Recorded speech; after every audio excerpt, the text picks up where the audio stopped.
ድራሽን ያጥፋው መሳደብ ይችላል ሰይጣን ዲሞክራሲ ነው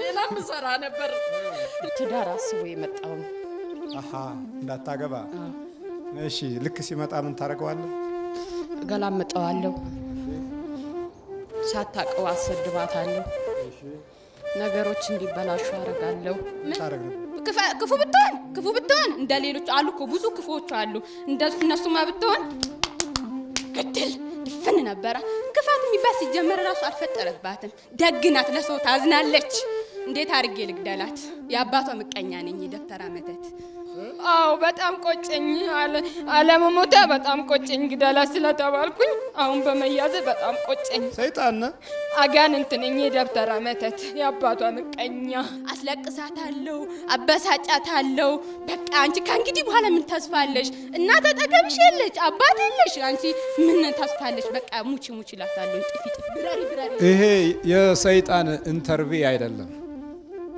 የእግዚአብሔርን ጥበቃ ብዙ አገልጋዮች ይሰብካሉ እሺ ሰብከውት ከመድረክ ሲወርዱ ደግሞ የሚታየው ነገር የለም በህይወት ውስጥ ያለውን ጉዳት ማቃለል የሚችሉበትን ሞገስ አልፈለጉትም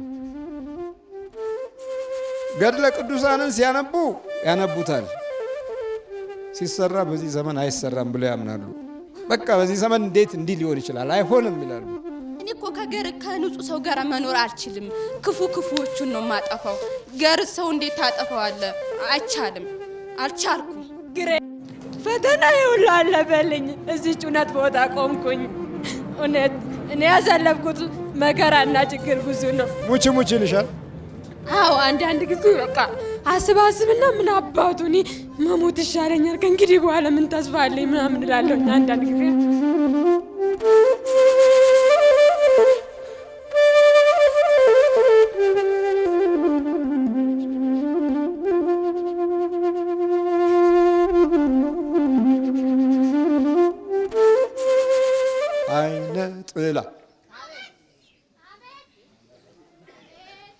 አይነ ጥላ አይነ ጥላ ምን ሆነልህ ናሽ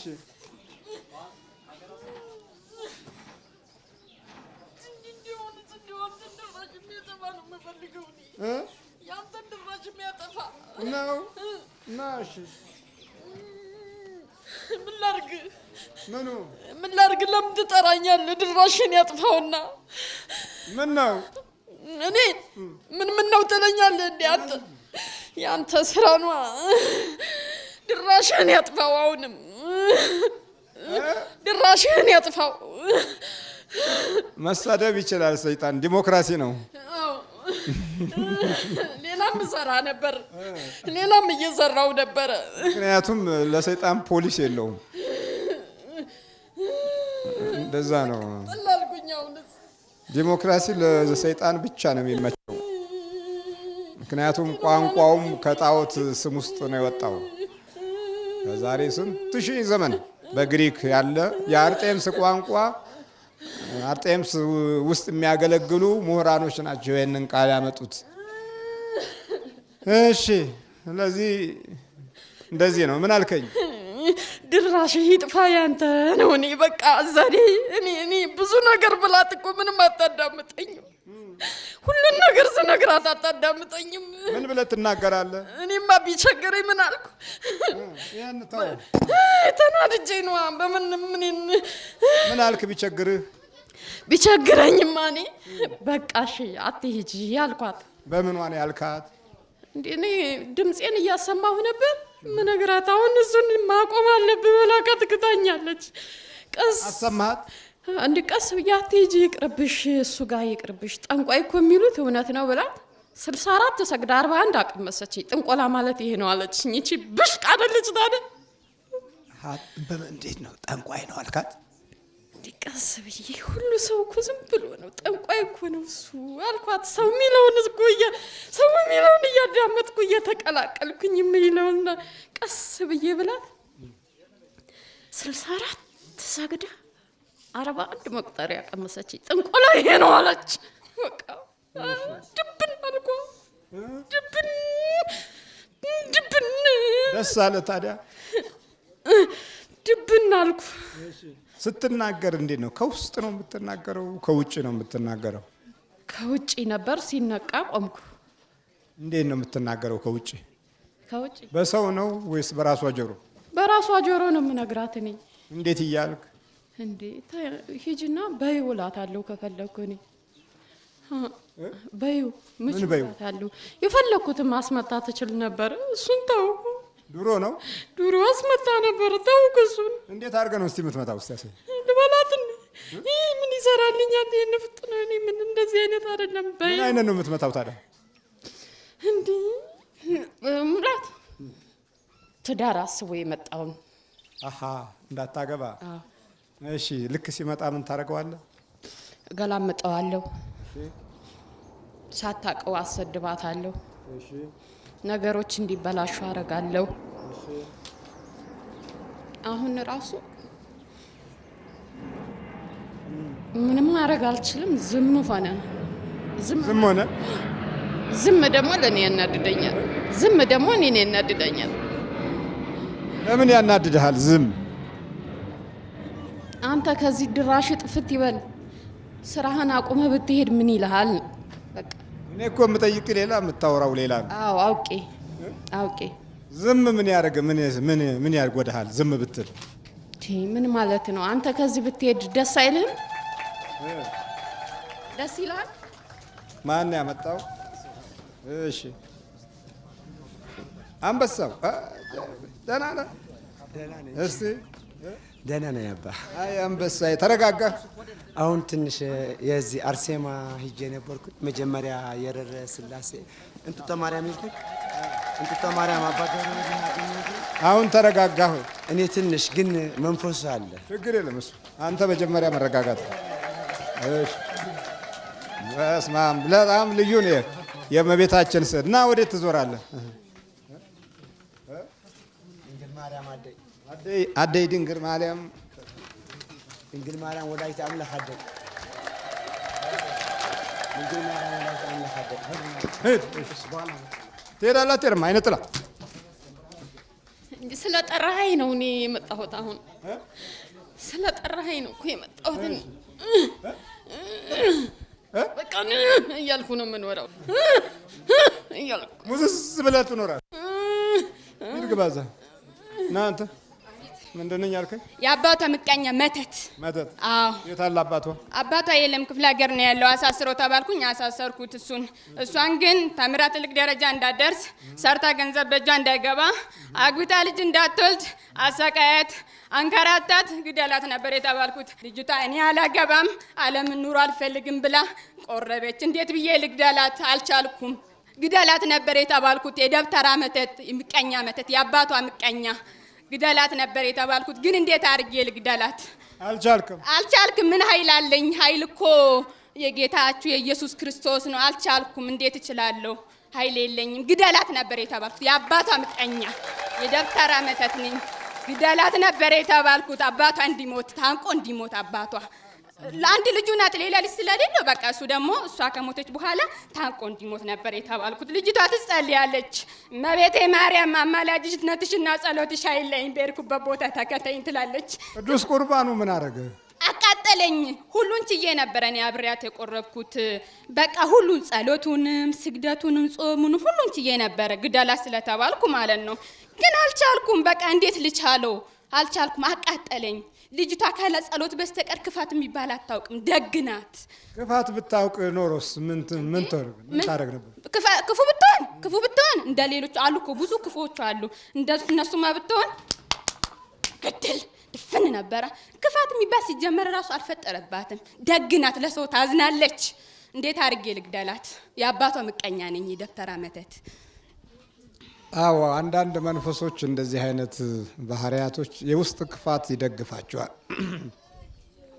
አንድ ወቅት ላይ በቡታጀራ ሳገለግል ልጅቱ በጣም ታማለችና እርዳታ አድርግ የሚል ጥያቄ ከቤተሰብ መጣና ማገልገል ጀመርኩኝ። ልጅቱን ከመንፈሱ ነፃ እንድትሆን ግን መንፈሱ አለ፣ ምንም አይነቃነቅም። ብታክል ምንም አለ፣ ግን እዛው ክችም ብሏል። አንድ ወቅት ላይ ታዲያ ስለ እሷ ጸሎት ማድረስ ጀምር፣ በህሊና ውስጥ ድንገተኛ የሆነ ሀሳብ መጣ። እስቲ የልቧን ሀሳብ መጀመሪያ ተረዳ የሚል ነገር። እኔ ነኝ ይሄን ሀሳብ ያወጣሁት ብዬ ወደ ራሴ አሰብኩና ለማንኛውም ይሄንን እስቲ ሄጄ ልጠይቃት ብዬ መጠየቅ ስጀምር እንዴት ነው አሁን ብትድኝ ምንድን ነው የምታደርጊው አልኳት። እኔ አሁን ብድን ዱባይ ሄድና አለች አረብ አገባና መኪና ገዝቼ ዛሬ ተብሜ ያልጠየቁኝን ሰዎች በመኪና አቧራ አቦንባቸዋለሁ። ጨርሳለች። በቃ ሆነ አልኩ። በቃ እንግዲህ ችግር የለም ይሄ ነው ሀሳብሽ። ታማም ሀሳቧ ይሄ ነው። መንፈሱ አለ። የተፈጥሮ ችግሮቻችን እንግዲህ እዚህ ላይ ነው። በቃ ይሄ መንፈሱ ብቻ አይደለም ችግር የፈጠረው፣ ራሷ ሀሳቧ ነው። ቋንቋ የወጣው ከሷ ሀሳብ ነው። የንግግሩ ባለቤት የምላሷ ባለቤት እሷ ናት። ስለዚህ ምኞቷ ሁሉ ይሄ ነው እና የውስጥ ልቦናችንን መሻት ይመለከታል። ከዛ በኋላ ልጅቱ እሷ እንደፈለገችው አልሆነችም። የተወሰነ ጊዜ ቆይታ ያው ሞተች ማለት ነው። እየረዳችኋቸው እያገዟቸዋቸው ልባቸው ክፉ ከሆነ የመንፈሱ ጥፋት በደንብ ይገለጣል። ስለዚህ ተቃጠልክ? አዎ በጣም ቆጨኝ። አለመሞታ በጣም ቆጨኝ። ግደላ ስለተባልኩኝ አሁን በመያዝ በጣም ቆጨኝ። ሰይጣን አጋንንት ነኝ፣ የደብተራ መተት፣ የአባቷ ምቀኛ። ያው ግደላት ነው ወደ ገሃነመ እሳት ጨምራት ነበር የተባልኩት፣ አልቻልኩም። ስለዚህ በቃ አሰናብተኝ። ስንት ናችሁ? እኔ አንድ ነኝ። 251 ሺህ እስጢፋኖስ ቤተክርስቲያን እያለ አልሸኘላትም። አንዱ እኔ ነኝ። አድፍጬ ነው ግደላት ስለተባልኩ ሁሉን ችዬ ማለት ነው። ልጅቷ ትጸልያለች፣ ግን ሁሉን ችዬ አንድ ቀን ጉድጓድ ውስጥ ልከታት ነበር፣ ግን አልቻልኩም። የምትችለው እንዴት ነው? ልቦናቸውን ጠንካራ የሆነ ሞልተው ልባቸውን ለጌታ ለእናንተ አምላክ የሰጡትን አልችላቸውም። ያቃጥለኛል። ምኑ ነው የሚያቃጥልህ? ኢየሱስም ነዋ። በምቹ ተባለች እኮ በዩ ተባለች።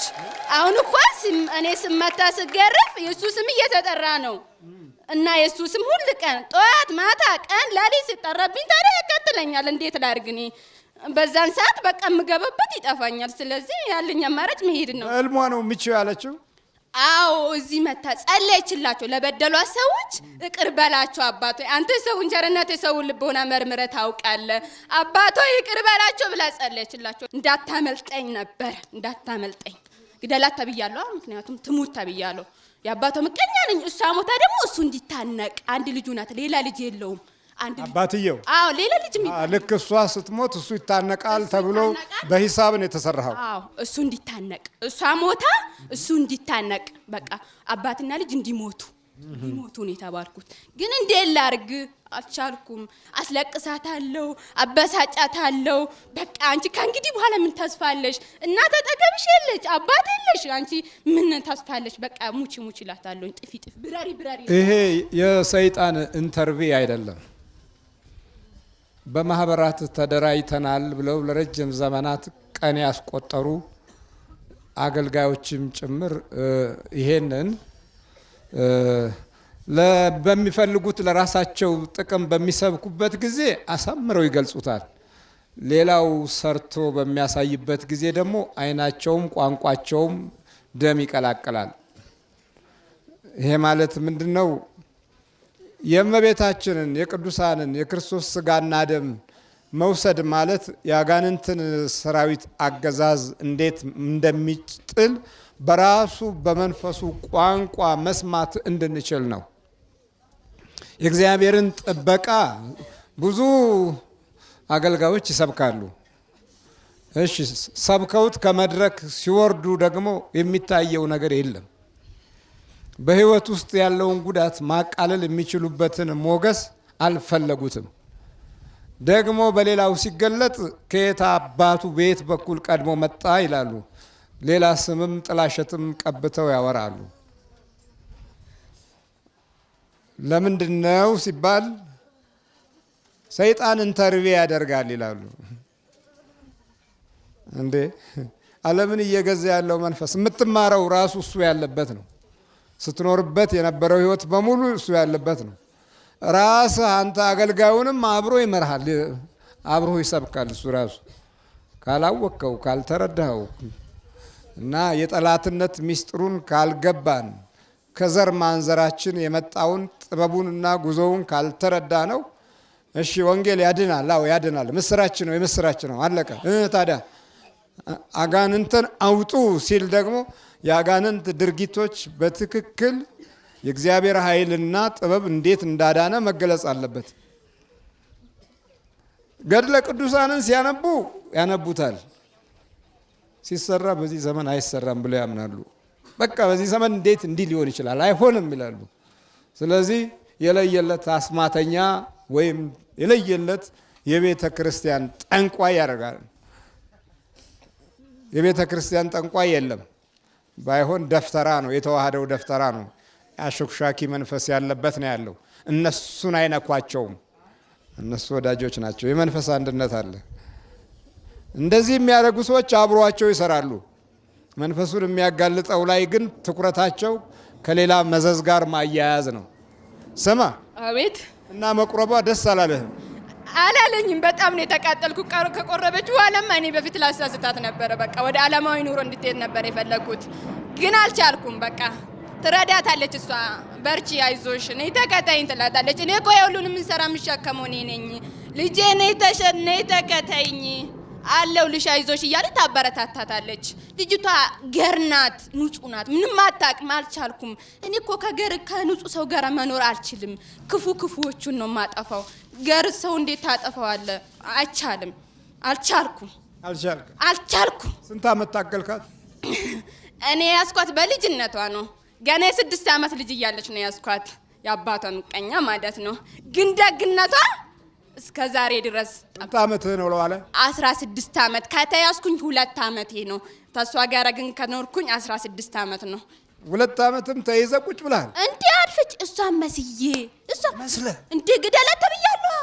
እንዴ ግደላት፣ ምክንያቱም የአባት ምቀኛ ነኝ። በቃ የአባቷ ምቀኛ፣ አባቷ እንዲሞት ነው የታዘዝኩት። እሷም ልጅቷም አባቷም እንዲሞት መስያት፣ እሷም መስያ በቃ ሶስያት ምናምን በቃ ልጅቷ አንገቷን ደፋ ያረገች ናት። እኔም አንገቷን ድፍት አድርጌ ከሷ ጋር እሷም መስለ ትኖራል። አዎ መስዬ። ግን አሁን ከቆረበች በኋላ እንዴት ልቻለው? ቅዱስ ቁርባኑን አልቻልኩም። እሱን አልቻልኩም እንጂ በፊት ጸሎቱንም ስግደቱንም ጾሙንም ሁሉንም ችዬ ነበር። ቅዱስ ቁርባኑ ግን ሲገባብኝ ጊዜ እንዲህ በቃ አንገበገበኝ። እሱ ነው አልበላ አልጠጣ ታሰግደኛለች ወይ? እንዳትበላ ምን አደረገችህ? እንዴት ባርካለች? ሲባረክ አትወድም? አልወድም። እንደገና ከመብላታዎች ባርካ አባታችን ሆይ ብላ ትጸልያለች። ጌቶች አብርሃም ስላሴዎች የአብርሃምና የዛራ ማድ እንደባረኩ ይሄን በላም ባርኩልኝ፣ ምጣጣውንም ባርኩልኝ፣ ቀድሱልኝ፣ ለሰላምና ለጤና አድርጉልኝ። በጌታችን በመድኃኒታችን በኢየሱስ ክርስቶስም ተባርኳል። እንዳትበላ። እንዴት ልብላ? እንዴት ልጠጣ? በቃ ይሄው እርፍ ነው። እርፍ ምንም እርፍ ተይዞ ቁጭ ታዛቢ ሆነ ቁጭ። አስጨንቃታለሁ። ግን ጸሎቱን ከጨረሰች በኋላ ያሉን ሐሳቦቹን በውስጧ መንፈሷን ላይ ቁጭ ብዬ ልቧ ላይ ቁጭ ብዬ አስጨንቃታለሁ። አይ እመቤቴ ማርያም ውስጤን ግን አንቺ ታውቂዋለሽ። እኔ ግን ነፍሴንም ስጋዬንም ላንቺ ትቻለሁ፣ አንቺ አትተይኝ ትላታለች ለሷ ማለት ነው። እኔ ግን አስጨንቃታለሁ፣ አስለቅሳታለሁ። በቃ ያሉን ሐሳቦችን በውስጧ ያመጣው አስጨንቃታለሁ፣ መንፈሷን ማለት ነው። አጨናንቃታለሁ። ግን አልቻልኩም። ዞሮ እንድትሞት ነበር የተባልኩት። እንዴት አድርጌ ልግደላት? አንተ ስንት ዓመት ነው? ልሞክር ብዬ አልኩ አልቻልኩም። ስንት ዓመት ነው? 4 ዓመት። 4 ዓመት ሙሉ አድፍጣ ጭብዬ ምን ከሰራ ብቻ ነው ያተረፍኩት። ምንም አላተረፍኩም።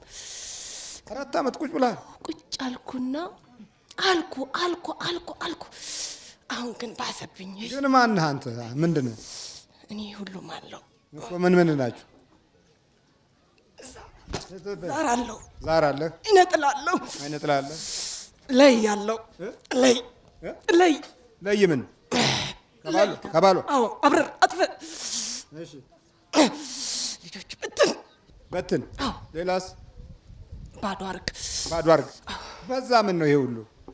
አዎ ትእዛዜ ብዙ ነበረ። ስንት ናችሁ ጠቅላላ? እኔ 200 ነኝ። ስንት ዓመት እዚህ ጉባኤ ተከታተልክ? ቁጭ ብዬ ምን የተያዝኩት እዛ ወርቅ ሰፈር ነው። እሺ ያለው እስካሁን ድረስ ስንት ዓመት እያልኩ ቀን ሊኖርልኝ ይሆናል። እኔ የሚሆን ቀን አለ ይሆናል። እስኪ ቀዳዳ ካገኘው ትሸለቻለች እያልኩ ብል አሬት አባቷ ቀን አላገኘም። አላገኘው መቆርኩ እንጂ ግን ደክም ያለው በቃ 4 ዓመቱ ነው ይሄ። ብዙ ጊዜ እዛች አካባቢ ነው። አሁን የመረረኝ ትንሽ እሻጋሸግ ነበር። እልክላታለሁ። ሰውየው ደግሞ ትንሽ ደካማ ነው። ምን አመረረህ አሁን? ወደዛ ጸሎት ጀመረች። እስከነ ቤተሰቡ እናት አባቷ ጸሎት ጀመረች። ሰበሰበች ልጆቿ፣ ባለቤቷ ነው እንጂ ወይ 4 ዓመት ሙሉ እዚህ ጉባኤ ስትካፈል እንዴት ነው? ደስ ይልሃል? እንዴት ነው ነገሩ? እሷ ነች የምታደምጠው ወይስ አንተ ነው የምታደምጠው? ደስ አይለኝም፣ ግን አንድ ቀን ይሆንልኛል። ስራ በዛም እያልኩ አላቆምኩም። አሁን 4 ዓመት ሙሉ ቆይተህ እዚህ ወንጌል ስትማር ብዙ ነገር ተምርሃል ማለት ነው። ወንጌል ተማርኩ። በብዛት እሷን አላስተምራትም።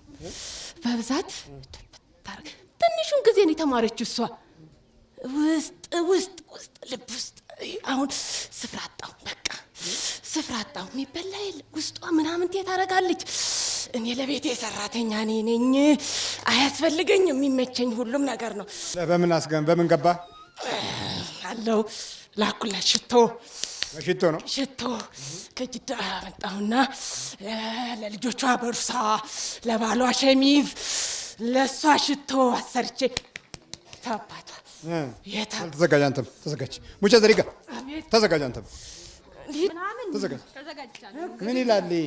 ዝም ብሎ እኮ ነው። እንደኔ ቢገረፍና ቢቀጣ ኖሮ ሰጥ ነው። እኔ ሰጥ ብያለሁ እኮ ተቀጥቻለሁ። እሱ ያተላ ምናምን ልክስክሱ ያመድ ምናምን ይሄ እኔ የበረሃው በረኸኛው አንድ ቀን እንደኔ ስትያዝ እንደ በረሃቶ ነው የማይዘው። አንድ ቀን ሲያዝ ማለት ነው እንደኔው ነው የሚሆነው። ሲያዝ ሰጥ ነው። ዝግጁ ነኝ እኔ ተዘጋጅቼ ነው የመጣሁት ከቤቱ። የእናትየውና የልጇን አወዳድረን በኢየሱስ ክርስቶስ ስም፣ በስላሴ ስም፣ በወላዲተ አምላክ ስም፣ በቅዱስ ሚካኤል ስም፣ በቅዱስ ሩፋኤል ስም ወደ ሲኦል እንገባለን። ቶሎ ስባት ጩነቱ ቶሎ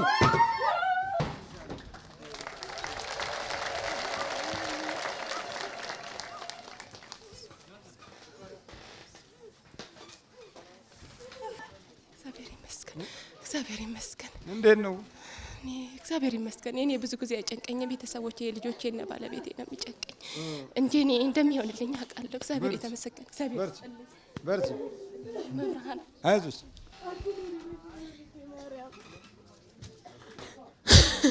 እንዴት ነው? ውይ እመቤቴ ማርያም እኔን የረዳችኝ እመቤቴ ማርያም ሁላችሁንም ትርዳችሁ። እዚች ቦታ ላይ ያቆመችኝ እመቤቴ ማርያም ሁላችሁንም እዚች ቦታ ታቁማችሁ። በርቺ። ምን ነው አለቀሽ? እኔ እንጃ አባ ይጨንቀኛል፣ ውስጥ ያስጨንቀኛል። በቃ በጣም ይጨንቀኛል፣ ያስጨንቀኛል ውስጤን። እመቤቴ ማርያም ግረዳችኝ። እኔን እዚህ ቦታ ያቆመኛ ያሉ መድኃኔዓለም አብርሃሙ ስላሴ እኔን እንደማረኝ በቸርነቱ እንደጎበኘኝ ሁላችሁም እዚህ የተሰበሰባችሁ ከዚህ ውጭም ያላችሁ አያሉ መድኃኔዓለም በቸርነቱ ይማራችሁ። ለእኔ ያረገልኝ ውለታ ብዙ ነው። ችግሬ ፈተና ሁሉ አለፈልኝ። እዚህ እውነት ቦታ ቆምኩኝ። እውነት እኔ ያሳለፍኩት መከራና ችግር ብዙ ነው። ሙች ይልሻል? አዎ አንዳንድ ጊዜ በቃ አስባስብና ምን አባቱ እኔ መሞት ይሻለኛል ከእንግዲህ በኋላ ምን ተስፋ አለኝ ምናምን እላለሁኝ አንዳንድ ጊዜ ማለት። ከዛ ተመልሼ እንዴ እኔ ማስበው አስተሳሰብስ ምን አይነት ነው? እውነትን ያው በሞት እግዚአብሔር ይቀበለኛል በመንግስተ ሰማያት ብዬ ደግሞ እንደገና አስባለሁ። ግን እግዚአብሔር ቸር ነው። ይኸው አቆመኝ። ጭንቀት ህመሜ ለሰው አይታይም፣ የውስጥ ህመም ነው። በጣም ይጨንቀኛል፣ ውስጤን ያስጨንቀኛል። ግን እግዚአብሔር ይመስገን አሁን ሙሉ ሰው